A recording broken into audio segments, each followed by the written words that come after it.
You all know we're a conservation organization. That's what we do. We've got a great conservation staff as well, with our Vice President of Conservation, Kevin Hurley, our conservation directors, Clay Brewer and Kurt Alt, and to present the Wild Sheep Biologist Wall of Fame Award, please welcome our Vice President of Conservation and Operations, Mr. Kevin Hurley.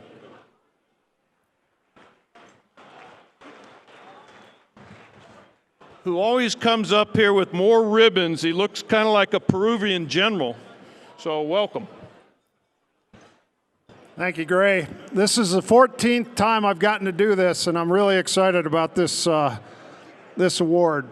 This is something that my family started in 2006, and obviously I feel very strongly about the whole point of this award. My son Kyle, he's 28 now, he is a sheep hunter. I've got a 1-year-old grandson. He's going to be a sheep hunter one day.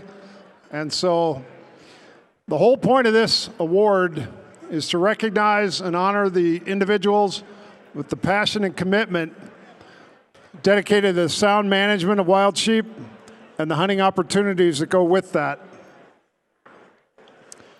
We've had 13 recipients so far. It's a real who's who of wild sheep biologists and managers. You can see, not going to name names, but many of those folks are here in the room tonight. The second cohort of 6. Last year, if you remember, Sean Stewart from Montana was our inductee. And this year, I'm really pleased to present Dr. Tom Besser from Washington State University, who's this year's inductee into the Wild Sheep Biologist Wall of Fame. Tom's had a long career. After becoming a DVM in 1981, he assumed a faculty position at WSU in Pullman, starting 33 years ago. You can see the progression that he made from an assistant professor to an associate to a full professor, also the director of the Disease Diagnostic Lab in Pullman. WADL is the acronym. Tom's been a full professor for almost 20 years at Wazoo, and he's been our Rocky Crate Chair for Endowed Chair for Wild Sheep Disease Research for the last 3 years. Tom has retired, not officially. Well, officially I guess he did, but he's still unofficially still working. He was here today at the Waffle Wild Sheep Working Group. Tom is a great researcher, great in the field. He's well published. I don't have his list of publications, but it's dozens and dozens and dozens of scientific and technical publications. Tom has been the brains and energy behind the Mycoplasma pneumoniae hypothesis that's plagued so many wild sheep populations around the West. Like I said, a very good analytical researcher. Just some of the examples of the work that he and his colleagues and his students have done. Connecting the dots on a lot of these die-offs that plague wild sheep populations in the West. Management implications, clearly, as a result of Tom's work and his analysis and his vision. One of the things I most admire about Tom is his ability to communicate with the everyday sportsman, conservationist, landowner, producer. He's written articles for our Wild Sheep magazine that really explain in layman's terms so that we can understand it. Guys like me who understand layman's terms, maybe not some of the more technical stuff, but Tom's got a great track record behind him. He's a great communicator.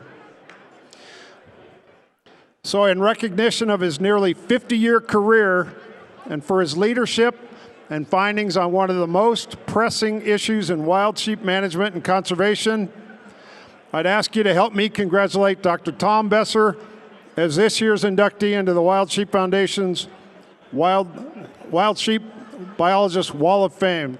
Dr. Besser.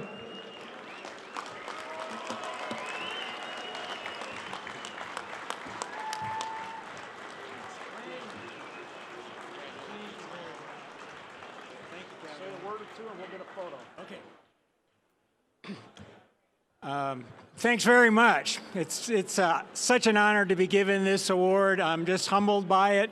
And I'm especially humbled because I know how many people in this audience have been working hard as I ever have and longer than I ever have, and that are equally deserving. And I know that I could have accomplished nothing like what I was able to without the help, advice, consultation, direction of all those folks. So it was really a team effort. Second thing I want to explicitly acknowledge is the great support of the Wild Sheep Foundation for this research position. Research is expensive, and it's not always fundable by extramural competitive grants. And the Wild Sheep Foundation has come through when it was really needed and made a huge difference. And the last thing I want to say is that while we've learned a lot about this disease and the problem, and we're starting to see some glimmers of light, there's a lot more work to be done. So I want to make sure the Wild Sheep Foundation is aware that there's going to be more need for further funding in the future going on. Thank you very much.